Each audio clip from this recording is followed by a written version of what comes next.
Hello, this is Mr. Stegeman. If you are watching this, then you have reached the point in your essay when you are done with your research and you are ready to start writing. But before you start writing, we want you to consider a few things. Creating an outline is one of those things. I get a lot of questions from students that ask, why can't I just start writing my paper? I have the document I'm going to write it in, I just want to start writing. I know what I'm going to write about, I'm good at this, I can just start going.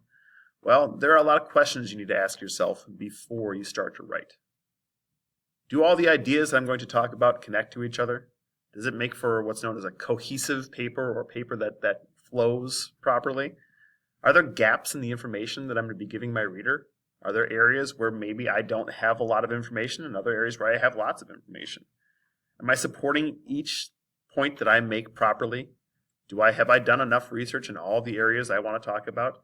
Do I have text evidence from an area that I'm going to talk about? Could I add to or cut from my paper? An outline will help all these questions. You could start writing your paper, and it could end up being 3 pages long. And it could be choppy and all over the place. Or it could be 15 pages long. Creating an outline will help you kind of organize where you need to be. Some things that writing an outline will help you with, it will help you avoid writer's block. Often students will struggle with putting their ideas onto paper. Where do I start? Or maybe they get a good start with their introduction and then they go to start to write the middle of the paper and I don't know what I'm doing. Having a nice outline will help you avoid that writer's block and help you stay organized and focused as well. It can also be a great way to budget your time. Let's say you only have a certain amount of time to work on this project, and I'm going to work on a little bit every day.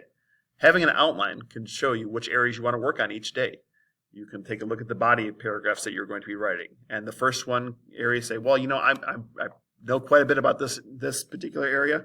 This shouldn't take me that long to write, so I only need to spend about an hour on this particular portion right here.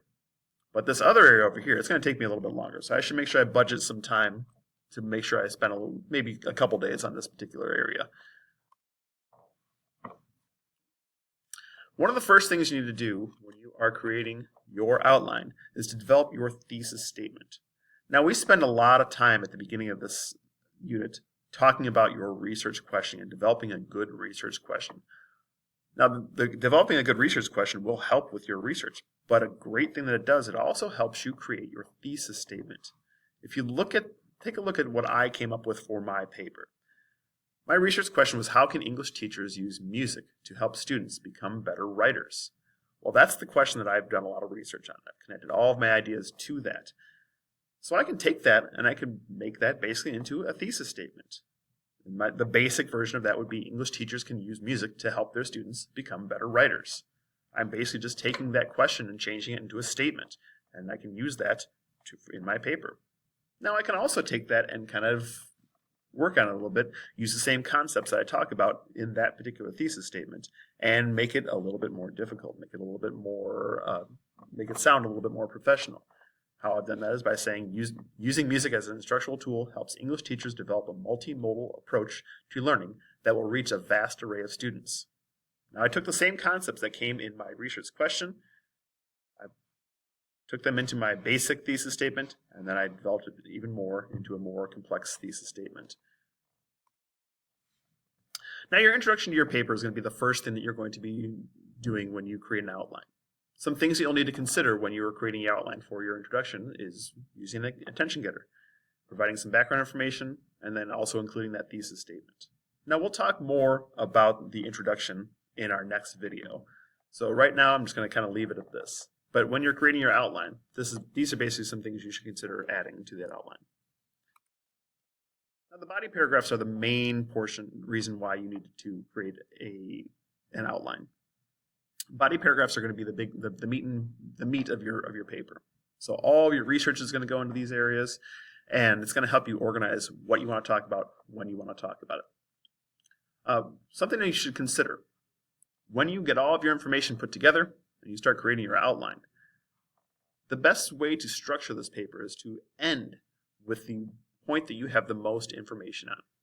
You want your reader at the end of your paper to be looking at this and saying, wow, this person has really done their research. This is really interesting. This is great. It's almost like the climax of your story, but with regards to a research paper. You also don't want to start off slow. You want to start off with your second best point. So take a look at the information that you have. What is the second best point that you're going to make? Start with that one. All of the rest can go in the middle.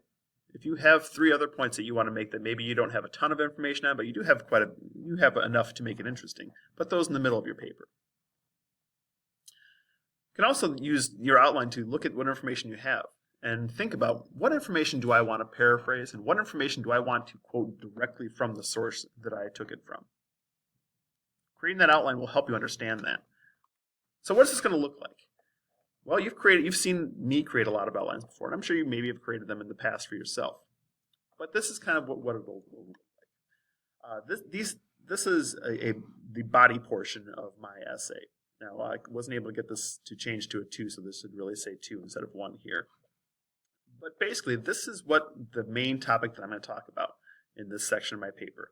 Other teachers are using music to teach. So I'll take this concept eventually and create a topic sentence based off of that. I will probably create a basic topic sentence, and then eventually I will turn that into something more complex, just like I did with my thesis statement. Then this is the first topic that I'm going to talk about with regards to other teachers teaching music. I found some information on elementary teachers using music to help their students remember difficult concepts. So I'm going to have my first example that I found, my second example that I found, and these might end up being a paragraph each. And then I'll take some time and I'll explain what I mean by these, why these are good things that these teachers are doing to use music to help elementary students learn. Then I'm going to, with regards to other teachers using music, still in the same section, I'm going to talk about something else, and this will be another paragraph that I talk about, or possibly a section of paragraphs. Talking about how English teachers use music to help teach poetry. So I'm going to have one example from my research that I found. I might have another example, and then I'm going to explain what all those mean. So that's what this could potentially look like. Now, finally, you'll end up with your conclusion. Now, the biggest thing I want you to focus on right now when you're creating your outline with your conclusion is just making sure that you are restating your thesis statement in some way. Take the concepts, much like I talk about with teachers using English teachers using music to teach to help their students become better writers. I'll want to mention that in some way. But we're going to talk a lot more about conclusions in the video after the next. That's going to help us explain what really goes into making a good conclusion. But for right now, I want you to make sure you're focusing on creating an outline before you start to write your paper. There are many benefits to doing so, and I think it'll help you become better writers if you do so. All right, thank you very much.